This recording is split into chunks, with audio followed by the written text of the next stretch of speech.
For me, I try to be as truthful as I can be. Okay. You know, I've always told them there was this issue brewing up in the Southeast concerning P2B and the rest of them, and I said, look, in Yoruba land, they respect leadership. They know who be Oga. Yes. In Hausa, they know, in all those northern part, they know who be Oga. Yes, and you give somebody kudos based on who. It's not about whether you have so much money or you're occupying a position. You know who be Oga. By the grace of God, I think I started getting involved in political matters right from my school days when I was in University of Calabar. I was an activist myself. I was a political person myself. I was in the SUG. And I also have followed the creation of Delta State and the issues that came with June 1992, 93, June election. At least I started getting aware. And I can tell you vividly that political leadership is about who is there, who is your leader. Okay, there was this man they called Shehu Musa Yaradua, well respected, well honored, and he had children along the line, of which Atiku Abubakar is one of them.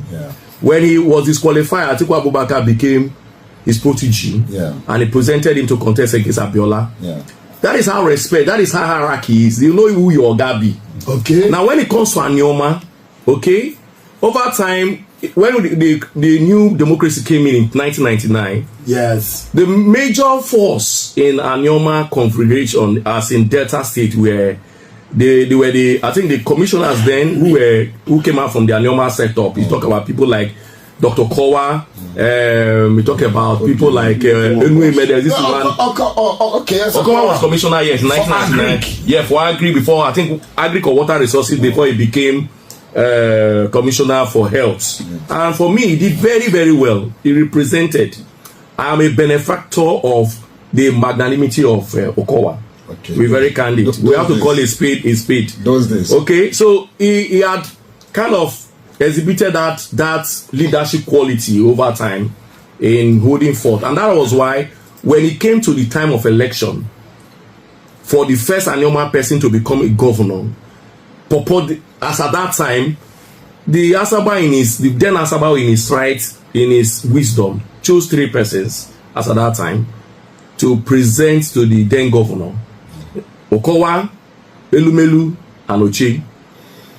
Now, these were supposed to be, when if you become the governor of a state, you are made the leader of the state. Yes. And as long as you are the persons coming out from Anioma, it's expected that whoever was chosen will be the leader of that group. Because nobody will be bigger than you. Eventually, the governor chose Obu, relatively unknown. No, chose Obu, Tony Obu. Tony Obu. Yes, not Tony Obu, the younger brother. Tony Obu was a politician. The younger brother, the one that died, although both of them are dead now, that was the PS. Yeah, he was a PS in government house. What's his name again? I know it's Obu, but I can't remember the name. So he became the masquerade. Okay, and yeah, he was a normal person. He's an Eka man from Uki. I know his village. I know him very well because we kind of grew from the same area in Agbo. So everybody was like, okay, the governor wants to support an Anioma. And even if, just like what Fubara has today in Rivers State, Fubara was a civil servant, an accountant who later became a chief accountant of the government house, later became a chief accountant of the state. So Wike took him through the ranks and made him governor. So as far as Fubara is concerned, if you want to talk about anything Ujo or Calabari, he's their leader. Because he's the biggest political person now as far as Ijo is concerned in Rivers State. So you can't take it. So if Obu had become the governor, whether you like it or not, because he's the biggest political person as far as it is concerned, he is the leader. I can tell you that I have a brother who was a commissioner during Okowa's time. He's younger than me, but he's my political leader. Are you getting me? But I'm older than him in age. By age, I'm his Oga, his Yoruba. But by politics, he's my political leader. Positioner. So that is how I want us to respect. That is why the Yorubas have done well, better than us. We have these struggles.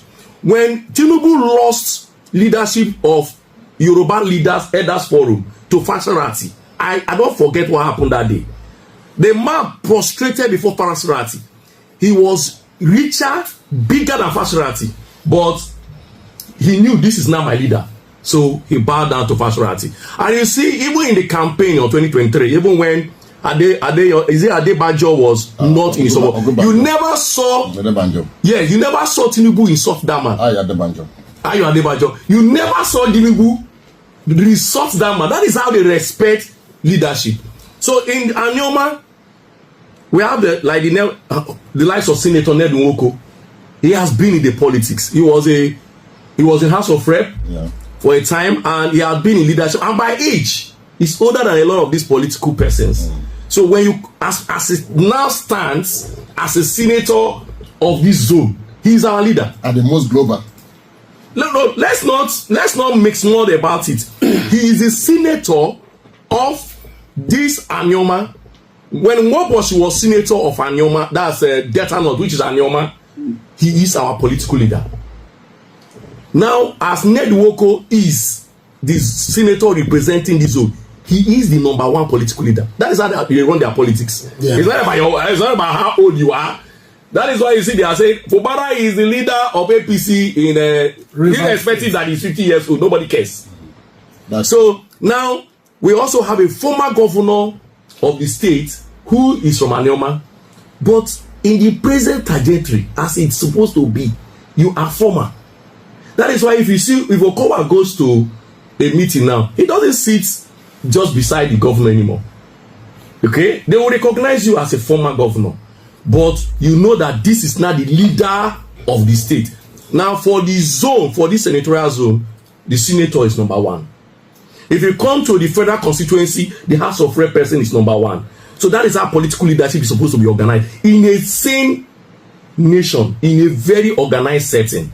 That is how, for me, the hierarchy is supposed to be, with special recognition to political leaders who have also been there, like the Anioma. For example, now let's talk about APC or PDP or whatever.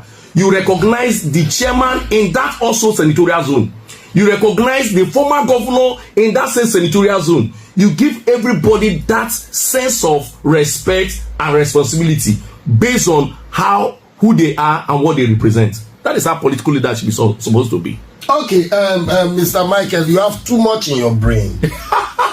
You don't carry us go where we no plan. Oh but the question actually is, do you think it has been favorable to the people of Anioma land? Before you proceed, let me welcome my brother, Saint Jude. You're welcome. Thank you. The house, I greet you all. Yes. Yes. Do you think it has favored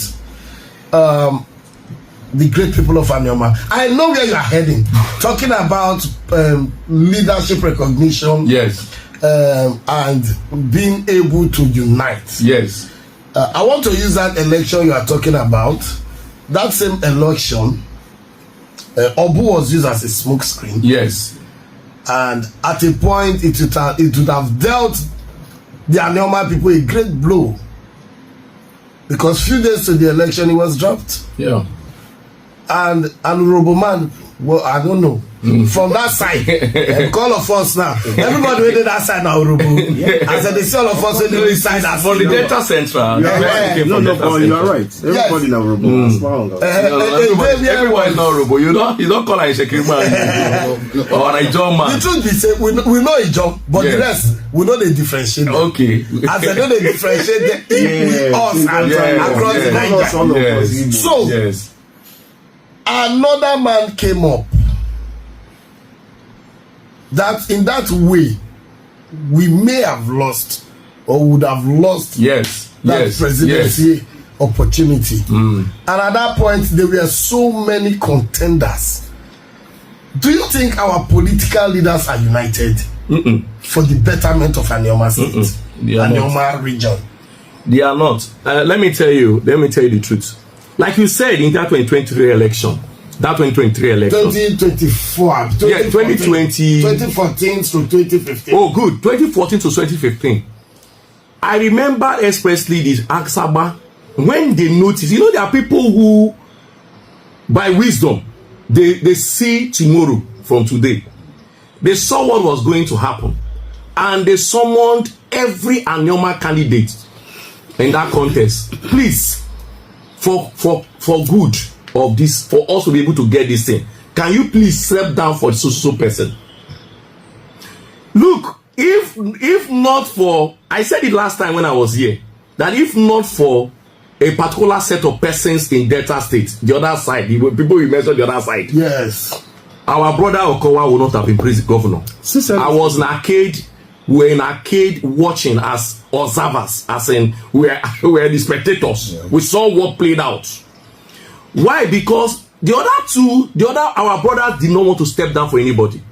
So we shared our votes, 3 main persons against 1 person from the other side. It would have been a lose if not for that group of persons that came to our rescue. Now, the unity has not been there. The same, what happens in the south is what plays out in Anioma. Believe you me. They don't want to know. See, I tell you that my younger brother is my political leader. When there was a day I bought wine and went to give to him, he said he won't take. But why are you giving me wine? I said, you are my political leader. If I give you wine, I'm giving you based on your office. It was there, he acknowledged it and received it, and respectfully. Because it was like, why am I the senior one giving him? So he understood that he is my political leader. In Iseluku, he is my political leader. But when it comes to family meeting, he sits at the back. Are you getting me? Yes, are you getting me? So we must acknowledge this thing. Let's remove pride. Ganduje and this man Abba, whatever they call him, they know that Kwakaso is their leader. They know. Look at what happened in Kano the other day. That Kwakaso just wanted to do breakfast or whatever. Look at the crowd. He is the political leader. Give him due respect. We must learn to give respect. You see, our problem is that we are too greed is a problem for us in this area. You know, and we don't know when to leave the scene when it's expected with that loud ovation. And let the younger one become like a godfather, become like a case maker, a statesman. You know, so it's not helping us because it's bringing about that discord, that you know, that is people talking. We should be able to know that, hey, this man na my oga, giving due respect. But if your oga knows that this is oga and he has done his time, and there is time. Look at in Anioma, we have 3 main constituencies. You know, Anocho Shimili behaves as one. We call them ourselves Nwani. Yes. Then we have the Ukwanis. Then we have the Ka Azis. If we want to bring equity and being together, you know, we must respect. And the leader, the person who is in charge, like taking as Baba, as Oga, should be able to gather everybody and give them due respect. That is why, you see, I always use the Yorubas as an example. I always use them. You see, no matter how they talk, when the chiefs are down, they know who to throw their votes to. You see all these things they do? What happened the last election? Makinde supported his brother, yet he was in PDP. Ayofai also supported his brother, yet he was in PDP. That's what they do. 2003, actually I can still remember that. When it was like the North was against Obasanjo, you know what Tinubu did? The whole AD governors, it affected them all. They all gathered and said for the first time they will not bring out the presidential aspirant, a presidential candidate. Yeah. Remember? Yeah. Put your mind back. They did not. They did not. 2003. Okay. When they had the lines of article, there was some opposition coming from the North. The whole AD refused to bring out a presidential candidate. They all supported Obasanjo. Yeah, no, it was ACN. Either AC then AD. No, it was CAD. It was CAD. Action Alliance for Democracy. It was CAD then. No, Alliance. It changed from Alliance for Democracy to AC to ACN. That's ACN. Then before it became APC. Tinubu was the only one who survived from that.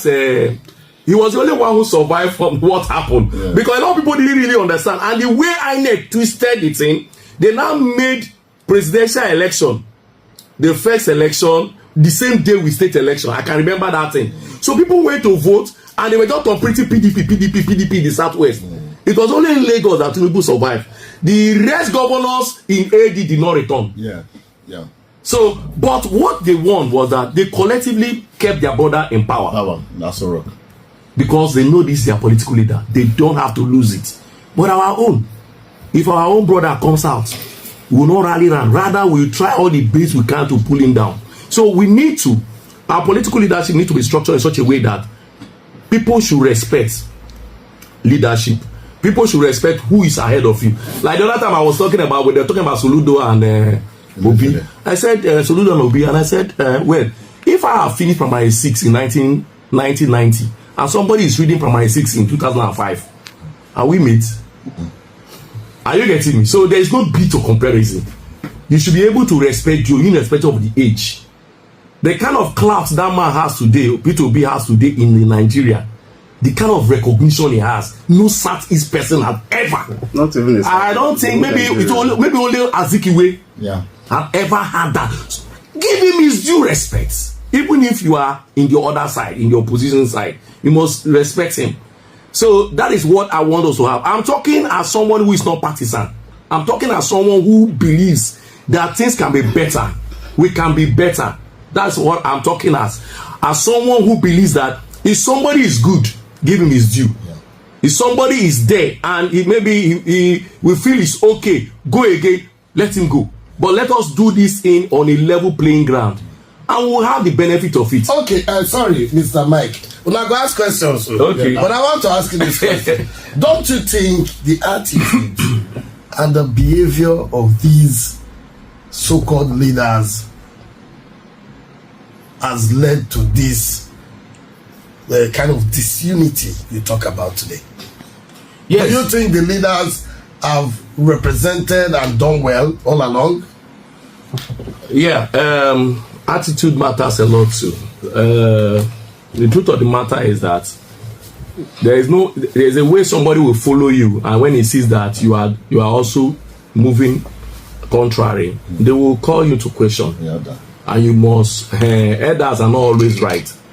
You know, I always said there's a scripture I like quoting in the Bible, in the book of Job, where a young man, some people were asked to come and advise Job.